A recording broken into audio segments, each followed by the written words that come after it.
It's time to talk about a fascinating mythology, and time to return to Greece once more. Given that on our first experience with the Greek gods, we needed more data to provide an incredible video and portrayal about the deities. This time around, more data and better details will be provided about the divinities, to comprehend the Greek gods in more noteworthy detail on this new video called Greek Gods of Mythology Remake.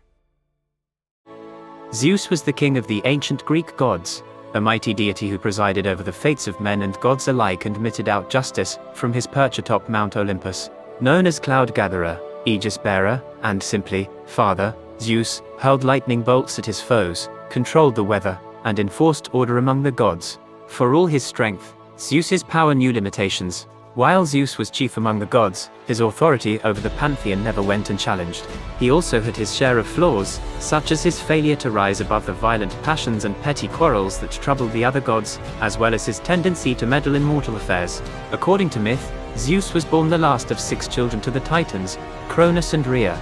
He came into being at a chaotic and uncertain time, for Cronus had just seized control of the heavens from his father, Uranus, one of the primordial deities and the overlord of the sky. Fearing that his own children would usurp him as he had his father, Cronus ate his first 5 children, Hestia, Demeter, Hera, Hades, and Poseidon.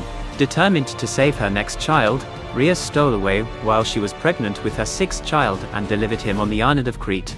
When he reached manhood, Zeus left Crete to confront Cronus. Before doing so, he freed the Titans imprisoned by Uranus. In return, the Titans gave Zeus thunder and the glowing thunderbolt and lightning. Using his new weapons, Zeus overwhelmed Cronus, forcing his jealous father to vomit up the children he had swallowed. To Demeter he offered control over agriculture, to Poseidon he granted the seas, to Hades he bestowed the underworld, and to Hestia he gave the domain of the home and hearth. Zeus eventually took Hera for his wife. Together, the Olympian gods and goddesses, so named because they reigned atop Mount Olympus, ushered in a new era. One of the chief Olympian deities, Poseidon was a defiant god whose power was second only to that of Zeus. Although he was chiefly known as god of the sea and seafarers, his power extended to other domains as well, befitting one called Deep-Sounding Earth Shaker, Encircler of the Earth, and Black-Maned. Poseidon controlled earthquakes and was associated with horses and horsemanship as well. In some sources, he was even referred to as Hippias, meaning horse lord, worshipped across the entirety of the Greek world. Poseidon had particularly strong followings in seafaring city-states such as Athens and Corinth. Along with his brothers and sisters, Hestia, Demeter, Hades, Hera and Zeus, Poseidon was born of the union between Rhea and Cronus, titans who ruled the universe before the rise of the Olympian pantheon. When he discovered that one of his children was destined to overthrow him, Cronus swallowed Poseidon and his other children. Eventually, mighty Zeus bested the Titan and forced him to regurgitate the children, including Poseidon. Like other male deities, Poseidon was celebrated for his many infidelities and violent sexual conquests. Among his numerous illegitimate offspring were some of most legendary figures in Greek mythology. With his mother Gaia, he sired the giant Antaeus, who did battle with Hercules during the 12 labors, and Charybdis, a sea monster that lurked in the straits of Messina and formed massive relentless whirlpools to suck in unexpected travelers. He also reproduced with Aphrodite and his sister Demeter. Poseidon also raped the Gorgon Medusa in the temple of Athena. This union was ultimately responsible for the birth of Pegasus. The famous winged horse would eventually burst from Medusa's neck after Perseus lopped off her head. One of the most dreaded and fearsome deities Greek mythology had to offer, Hades was king of the underworld and ruler of the dead. He was known by an unusually large number of epithets, including Ajacinder and Agesilos, meaning he who leads all the way, Clymenus, meaning the notorious, and Eubulius, meaning giver of good advice. Hades was also described by Hesiod and Homer as pitiless, loathsome, and monstrous. Hades was a shadowy figure, both literally and metaphorically, thanks in part to a helm of invisibility fashioned for him by Hephaestus. The only major deity to not inhabit Mount Olympus, Hades lived alone in a dark palace within the underworld, a subterranean region of mist and gloom. An unusually solitary figure, Hades seldom took part in the feuds that constantly occupied other Olympian deities. Despite his distance from mythological drama, Hades was a figure universally dreaded by the Greeks, who feared to even utter his name. Though Hades never married, he was famously accompanied by Persephone during certain months of the year. Hades was also linked to the Erinyes, also known as the Furies, the female chthonic beings who carried out Hades' punishments and did his bidding. Hades was not the object of worship by ancient Greeks. He had few votaries or temples, though the Greeks did offer sacrifices. During these rituals, the blood of the sacrificial beast was allowed to sink into the ground and appease the lord of the underworld. Despite the lack of outright worship, Hades was nevertheless held in a kind of reverential awe. He was a reminder for the Greeks, as for all others, that silent, mysterious, implacable death was always waiting. Athena was one of the 12 chief Olympian deities and a goddess associated with wisdom, craft, and warfare. In wars, where she was most commonly depicted, Athena embodied cold rationality, tactics, and strategy. Athena's cold logic stood in direct contrast to her brother Ares' rage, violence, and impulsiveness. While Athena was broadly worshipped throughout the Greek world, her cult was particularly strong in Athens, the intellectual center of the Greeks. There the goddess was commemorated via the construction of several public buildings, including the famed Parthenon. Her prominence in Athens and elsewhere suggests that the characteristics of wisdom, forethought, and rationality were highly valued among the Greek people. Greek mythology, especially the lore surrounding the founding and history of Athens, was rich with stories of Athena. While certain figures from the Mycenaean era paralleled Athena in her essential attributes, traditional conceptions of Athena evolved during the Greek classical period. She was later worshipped by the Romans as the deity Minerva.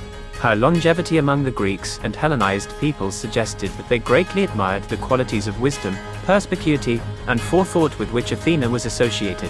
Athena appeared often in Greek mythology as a champion of heroes such as Argos, Perseus, and Hercules. These stories celebrated Athena's kind regard for struggling mortals and often displayed her craftiness and ingenuity. The son of Zeus and Hera and one of the 12 chief Olympian deities, Ares was the god of rage, terror, and violence. Known as the shield-piercing and city-sacking, he was often portrayed in the midst of battle. Though he was often portrayed as the all-encompassing god of war, Ares traditionally represented only the most brutal, impulsive, and unrestrained aspects of combat. His counterpart Athena, meanwhile, represented the strategic and tactical aspects of martial conflict. Ares' impulsiveness, temper, and eagerness to cause wanton destruction made him perhaps the least appreciated of the Olympians. He was widely acknowledged by the Greeks, but seldom admired. Though Ares was a god, the Greeks often claimed that he was Thracian, in an attempt to disassociate him from Greek society and values. Ares' unpopularity not only suggested that the Greeks were all too accustomed to discord, but that they were also loath to celebrate its destructive tendencies. For the Greek majority that idealized restraint above aggression, Ares stood as a warning against the dangers of unchecked passion and thoughtless action. Tellingly, Ares had followings among the Spartans and Thebans, warriors renowned not just for their skill and aggression, but for their eager glorification of war as well. Faithful Hera was the goddess of women, family and marriage. The wife of mighty Zeus, she served as queen of the Olympian deities. Hera was also the patron of Argos in the Peloponnese. It was here that her worship in the ancient world was the most vibrant. Hera was bold, clever, and powerful, yet it was for her less flattering characteristics that she was best known. Above all else, Hera was a jealous and vengeful goddess, who struggled with her husband's many infidelities, and raged against his many lovers mortal and divine. In the end, her constant anger and consistent inability to exact the revenge she sought spoke powerfully to the place and perception of women in ancient Greece. The common threads of these stories of Hera said much about the place and perception of women in the deeply misogynistic culture of the ancient Greeks. Hera's faithfulness to Zeus, despite his many sexual improprieties, suggested that women were expected and encouraged to remain steadfast even when their husbands were not. Her futile attempts to exact revenge on Leto, Io, Alcmene, Hercules, and others indicated that there were limitations to the justice that women could expect to achieve, even if that justice was harsh at times. That her vengeance focused on women more so than on Zeus also gave some sense of whom the Greeks thought was to blame in such affairs. Finally, her unsuccessful efforts to sway the course of the Trojan War said much about the perception of female powerlessness in Greek society. Tellingly, it was the crafty male Odysseus who conceived of the Trojan horse that ended the conflict. One of the chief gods of the Greek pantheon, Apollo was the patron of music, poetry, and artistic inspiration. Possibly the most beloved of all the gods, Apollo was also the patron of oracles and the giver of prophetic gifts. He was celebrated as a bringer of order and reason, and as a healer and source of the medical arts. Apollo had his share of darker characteristics as well, as he was known to spread plague by loosing his arrows. He would also mete out harsh punishments to anyone who crossed him. Apollo embodied the ideal of the Greek male youth. He was commonly depicted as a kouros, a statue of a young, beardless male that often carried a lyre or bow and arrow. Worshipped in the Greek world and beyond, Apollo had dozens of temples and oracular shrines built in his honor, including the famous oracular shrine at Delphi. He was also memorialized in statues and songs known as paeans. While some have survived, others have lived on only in reputation. Youthful and vital, powerful and wise, peaceful with the occasional outburst of righteous fury, full of light and poetry, music and civilization, Apollo was the ultimate expression of Greek culture as the Greeks envisioned it. Even Apollo's fluid sexuality suggested a culture that embraced the erotic pleasures of both sexes. It was this cultural representation that made Apollo so widely loved and admired throughout the Greek world. With so many temples, statues, and other monuments built in Apollo's honor, the sheer amount of admiration for the deity cannot be overstated.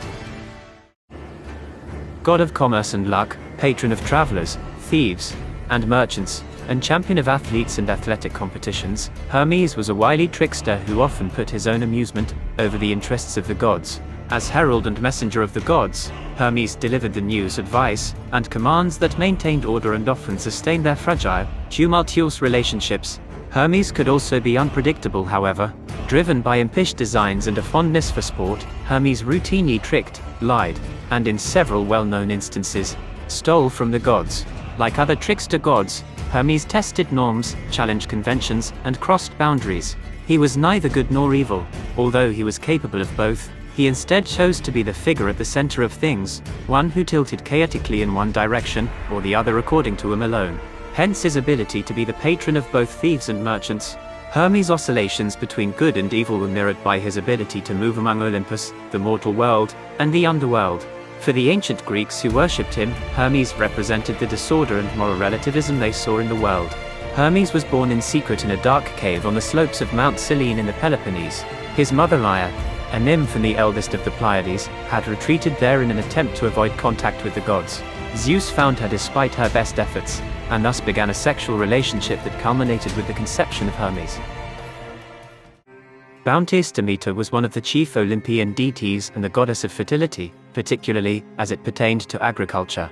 Described as golden-haired by Homer, and well-garlanded, hallowed, reverend, and bounteous by Hesiod, Demeter held the fate of crops and harvests in her hands. Rarely meddling in affairs human or divine, Demeter was perhaps the most beloved and least controversial of all Greek deities. Whereas most of the chief deities in the Greek pantheon evolved, or were reinvented over the course of Greek history, Demeter was worshipped continuously from Mycenaean times, all the way through to the Hellenistic period.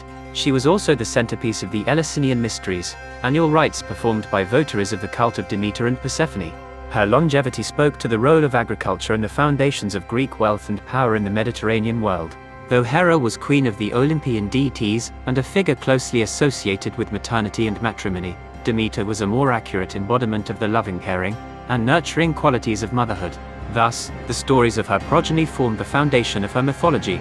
Demeter was not only the paragon of maternal care, but also the most stable and consistent deity within the Olympian pantheon. Her consistency of character within her myths testified to the stability of Greek agriculture, which thrived in the mild climate of the Mediterranean. The goddess of love, passion and procreation, sensual Aphrodite, was the wellspring of both homosexual and heterosexual erotic desire. A figure both generously nurturing and passionately destructive, Aphrodite embodied all the possibilities that love and desire had to offer. Aphrodite was the motherless daughter of the primordial god Uranus, as she was created from his severed genitals, though she was usually presented as being married to Hephaestus, the god of craftsmanship and metallurgy. The bonds of marriage were no barrier to Aphrodite, who desired, and was desired by many. Aphrodite's ongoing and recidivistic affair with Ares reproduced a number of children whose natures represented the extremes of her own personality. With Dionysus, the god of wine, known for inducing religious ecstasy, Aphrodite had many children as well. With Hermes, Aphrodite had Hermaphroditus, who possessed both male and female genitalia. Aphrodite also had children with Poseidon, which included the beautiful Adonis, the most lovely of mortal males. Many stories of Aphrodite centered on her famous beauty and sexual passions, as well as the passions she inspired in others. Aphrodite's involvement with the sexual passions of mortals was unsurprising given that she created sexual passion in the first place. For all her love, Aphrodite could be as vengeful as any other deity. The Greeks liked to blame women for causing trouble, and such was the case with the Trojan War, the most important and impactful of all mortal conflicts. According to legend, Hera, Athena, and Aphrodite were at fault. It was Aphrodite, however, who bore the heaviest weight of responsibility. God of the kiln, master of metallurgy, and patron of all artisans, Hephaestus was the deft and dexterous craftsman of Mount Olympus. While Hephaestus found his place among the gods as a weapons maker and trap setter, he nevertheless often found himself unloved and unwanted by the other gods. Derided as Amphigeus, the lame one, Hephaestus bore the stigma of a shriveled foot, the result of being hurled from Mount Olympus at birth. However much Hephaestus' lameness might have stigmatized him in the eyes of the gods, it endeared him to Greek mortals, who like him fell short of the perfection that was embodied by the great Olympian deities. In their eyes, Hephaestus' ability to craft and contrive, as well as his ceaseless effort to make whole what was broken, were rallying cries for the imperfect. His story saw many variations, but in most of them poor Hephaestus was thrown from the heavens by Hera, who had conceived the child on her own while angry with Zeus. When she discovered that her creation had a malformed foot, Hera became angry still, and, deeming the child unworthy of divinity, threw him down to earth. Hephaestus ran a massive workshop on Mount Olympus, complete with 20 bellows, a forge and anvil, and a retinue of assistants, including several phonic cyclops. His masterful skill and ingenuity resulted in the creation of almost everything unique or sophisticated in Greek mythology. In his own time, Hephaestus married Aphrodite, the most beautiful of all the goddesses, but their marriage was an unhappy one, at least according to the Odyssey, where the Homeric authors that Hephaestus complain about Aphrodite, claiming that he would gladly return Aphrodite to her father and reclaim the bride price. With this depiction of their relationship in mind, it was unsurprising that Hephaestus and Aphrodite had no children together. The god of wine and winemaking, passion and fertility, music and dance, Dionysus represented the spontaneous and unrestrained aspects of human experience. Known as Eleutherius, the liberator, Dionysus produced euphoric states that freed his followers from both the constraints of society and their own inhibitions. Wherever music inspired dance, wherever wine led to revelry, wherever religion sparked ecstasy, Dionysus was thought to be at work. Though he is often shown with the symbolic grapes or wine, Dionysus' symbols also include the snake and the phallus. Dionysus was adapted from religious traditions of non-Greek peoples in the greater Mediterranean world. Though he was recognized as a foreigner thanks to his origins, Dionysus was still widely worshipped within Greek society. Perhaps better than any other deity of the Olympian pantheon, Dionysus and his status indicate the depths of religious syncretism in ancient Greece. He lived on in the Roman world under the name Bacchus, and aspects of him have survived in other Near East religions as well, including Christianity. The mythology of Dionysus was formed not only through static myths and stories, but also via the lived religious experiences of his many worshippers in the Greek world and beyond. To worship Dionysus was to experience Dionysus. Dionysus was one of the most popular of Greek deities, and his cult was observed through a variety of festivals. Among them were the Eleusinian Mysteries, the rituals of decay and renewal held in honor of Persephone and Demeter, and the Dionysia, a festival featuring dramatic performances where participants would indulge in bread and wine and carry wooden phalluses. Lovely Artemis of the forest, the virgin goddess of the Olympian pantheon, was the protectress of the hunt, guardian of the unspoiled wilds, and champion of mothers and maidens. The twin sister of Apollo, the god of reason and bringer of order, arrow-shooting Artemis was often depicted with her bow and arrow, signifying the wild and untamed aspects of human life. Where gregarious Apollo reveled in discourse and sought mastery of the civilized arts, Artemis lurked in the woods and hills, consorting with animals and generally shunning the company of the other Greek deities. Like her brother, Artemis had a unique combination of characteristics that made her very popular among the Greeks. Worshipped across the Hellenic world, with important centers in Delos, Sparta, Ephesus in Anatolia, present-day Turkey, and Broron in Attica, Artemis was celebrated at a number of festivals spread across the sacred calendar. She was also commemorated in monumental architecture, such as the famed Temple of Artemis at Ephesus. Appealing to those looking for something wild or pastoral, Artemis offered something for everyone. Though known for her innocence and purity, Artemis had a great capacity for violence and cruelty. She fiercely guarded her virginity and defended her reputation as the greatest of hunters against all comers. Her destructive potential was on full display in the stories surrounding the fate of Orion. While there were many variants of this myth, most agreed that Artemis slew her companion and possible love interest. Goddess of home and hearth, protector of families and children, and overseer of the domestic order, Hestia was a Greek goddess, though not always included among the chief 12 Olympian deities. As the ultimate matron deity, Hestia symbolized the household put in its proper order. Dutiful observance of Hestia was vital to every Greek household, as it secured the crucial link between private morality and public prosperity. Though little remembered today, the cult of Hestia thrived in its time.